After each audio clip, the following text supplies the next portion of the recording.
Ahora vamos a darle la bienvenida a Karina López Monja. Ella es periodista acreditada en el Congreso Nacional. ¿Cómo estás, Karina? ¿Todo bien? Buen día. Buen día, ¿cómo andan?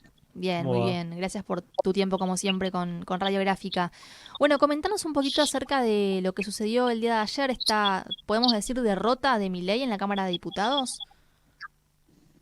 Sí, derrota para Milei, una victoria para los jubilados, una primera ocasión en 6 meses en lo que lleva el gobierno de Javier Milei, donde primó la necesidad de garantizar un proyecto en favor de uno de los sectores que peor la está pasando en la Argentina, que son los adultos mayores, por sobre el miedo de votar con Unión por la Patria, con el kirchnerismo, al menos por parte de lo que se llama la oposición dialoguista, del radicalismo, de Hacemos Coalición Federal, y finalmente, después de mucho debate, la posibilidad de esta media sanción que recompone, recordemos, un 8% los haberes jubilatorios, es decir, hay una recomposición por los últimos meses y además hay un nuevo índice de movilidad jubilatoria ya planteado mes a mes con el índice del IPC, ¿no? De precios al consumidor. Este proyecto en realidad viene con el dictamen de la Unión Cívica Radical, había otro dictamen que era el de Unión por la Patria. Costó bastante lograr el acuerdo para avanzar en la votación que finalmente se dio ayer, pero bueno, a primera hora, a las 11 de la mañana, cuando estaba por empezar la sesión, todavía había dudas de si se iba a lograr avanzar en un acuerdo. Finalmente se logró, hubo muchas críticas, por supuesto, de La Libertad Avanza y del PRO, fundamentalmente para cizañarle, por decirlo de alguna manera, meter cizaña al radicalismo en esto de votar con Unión por la Patria, pero también argumentando el tema del equilibrio fiscal, ¿no? Y ahí hay que decir que la Oficina de Presupuesto del Congreso, que tiene un trabajo muy serio, reconocido por todos los bloques, ha planteado que el proyecto del radicalismo implica el 0,447, es decir, menos del 0,5 del Producto Bruto Interno, es Ujú. decir, que la verdad es que no está poniendo en riesgo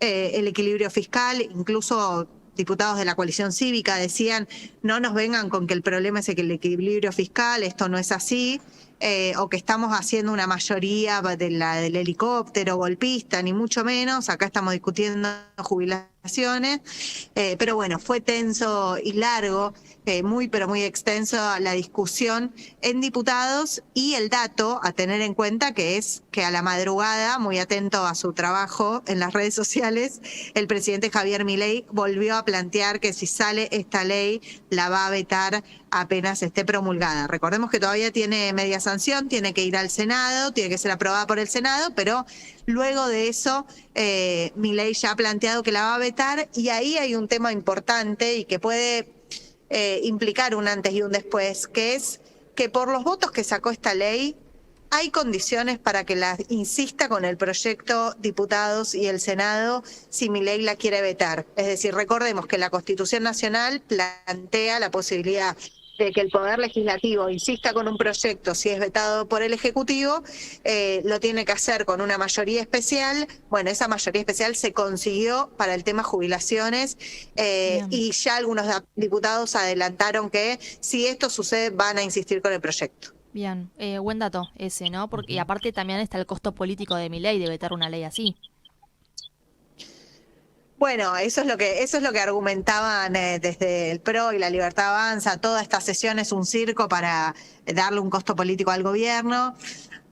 Hay que entender también que para Milei, que viene planteando como filosofía y como reivindicando la motosierra, la licuadora y el ajuste, no sabemos si es tanto un costo. Lo que sí es cierto es que es un costo la incapacidad de avanzar con acuerdos en el Poder Legislativo, ¿no? La demanda o el reclamo de algunos sectores ayer era, no le dieron una ley en 6 meses al gobierno, pero están avanzando con un proyecto que le saca el equilibrio fiscal. Es decir, un debate de deberían estar acompañando al presidente y sin embargo le Claro. están poniendo palos en la rueda. Ese es el discurso de la Libertad Avanza. Lo cierto es que de fondo la discusión sigue siendo tema jubilaciones, los jubilados, y en ese sentido, al menos para un sector importante del radicalismo, de la oposición dialoguista, es como el límite rojo, ¿no? No, es la franja que no pueden cruzar. Es decir, votar en contra de los jubilados en este contexto de pérdida de poder adquisitivo,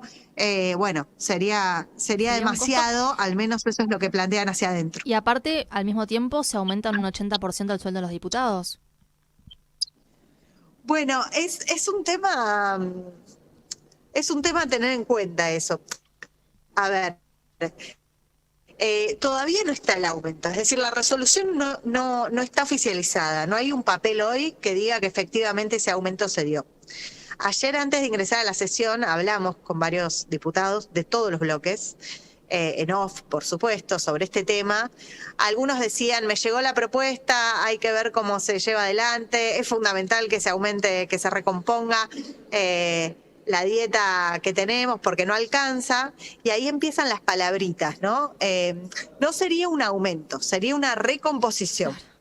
Es muy importante esto, ¿no? Porque hablar de aumento de las dietas ya cae mal, pero ellos dicen no es aumento, es recomposición. Hace 6 meses que tenemos congeladas las dietas y además hay una disparidad absoluta con el Senado, que tiene hoy en bolsillo 8 millones de pesos como dieta, mientras aquí en diputados todavía está en 2 millones y pico.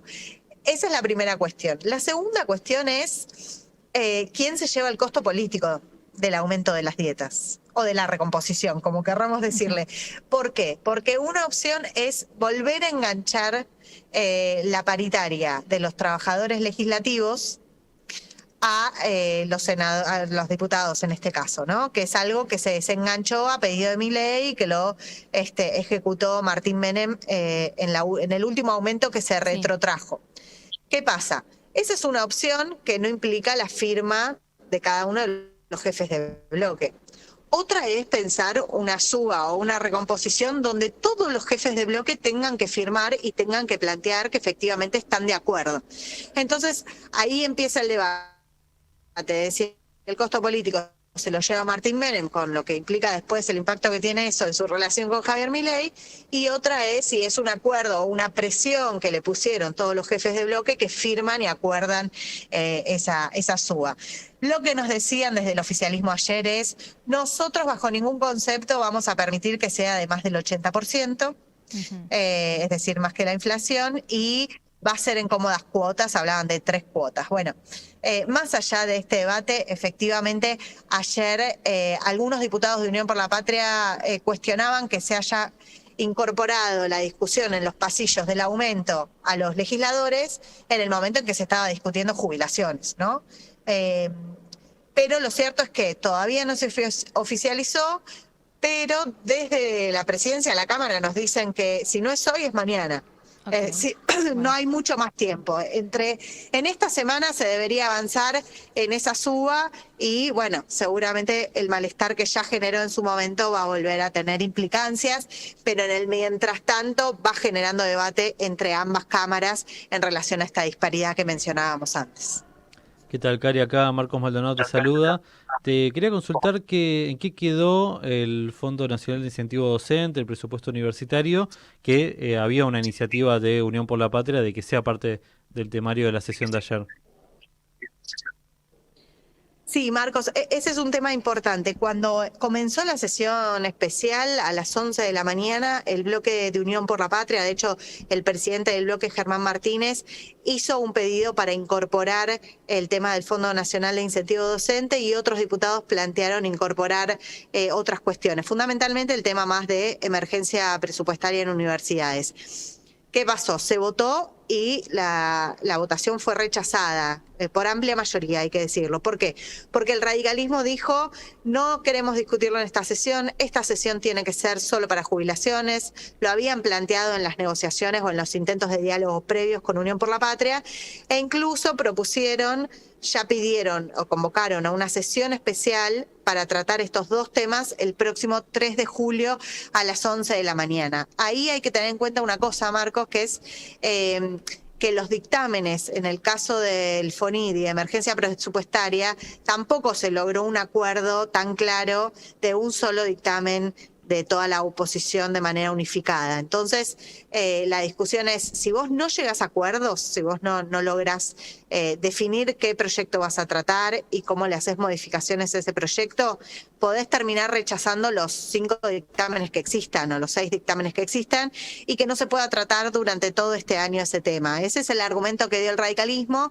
Lo cierto es que no hubo voluntad tampoco entre la UCR de ponerse de acuerdo con UP y de esta manera se llega a posponer esos 2 debates para el próximo 3 de julio.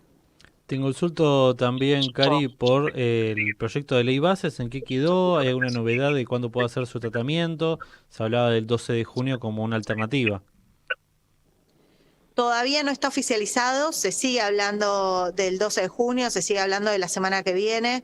Recordemos, después viene un fin de semana largo, extenso, con feriados, que seguramente además haga que no haya ningún diputado ni senador aquí en Buenos Aires, al menos los del interior, los de las provincias, y en ese sentido se espera poder avanzar la semana que viene.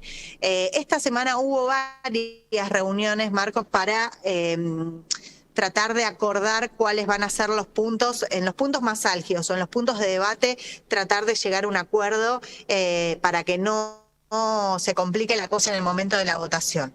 Te doy el ejemplo más claro, tema Aerolíneas Argentinas. Bueno, hay muchos senadores y senadoras que han planteado que quieren excluir Aerolíneas Argentinas del listado de empresas sujetas a privatización. Si no se llega a un acuerdo previo, y la Libertad Avanza lo saca antes o se llega a un acuerdo de cómo se va a discutir, existe posibilidad de que abran el capítulo entero y bueno, y ahí hay que ver, porque cuando contás los votos tal vez terminan sacando más de una empresa senadores y senadoras que voten juntos. Recordemos que vos ya tenés de base 33 senadores y senadoras de Unión por la Patria que han planteado el voto unificado en contra.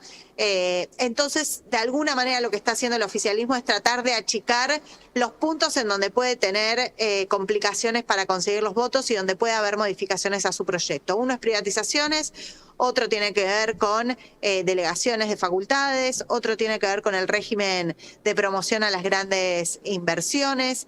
Estos son algunos puntos. Hasta ahora no está claro qué va a pasar, por ejemplo, con lo de aerolíneas, que es una demanda muy sentida y que ha tenido presión, y varios senadores de los dialoguistas ya dijeron que van a votar en contra. Hay que esperar, pero bueno, puede haber sorpresas. No va a ser una sesión fácil la del Senado y tienen menos capacidad de cintura la Libertad Avanza en el Senado, porque recordemos que en diputados quien hizo las tareas, ofició para que las artes legislativas fueron los integrantes del PRO y del radicalismo. Bueno, hay que ver quién puede hacer esa tarea en el Senado para lograr los acuerdos necesarios. Podría ser el senador Romero, de Unidad Federal, pero lo cierto es que hasta hoy no tiene alfiles, espadas para dar ese debate o para llegar a acuerdos más claros. Por eso están participando también varios funcionarios del Ejecutivo en esos debates. Bien, clarísima como siempre, Karina. Gracias por este tiempito. Un abrazo. Abrazo grande.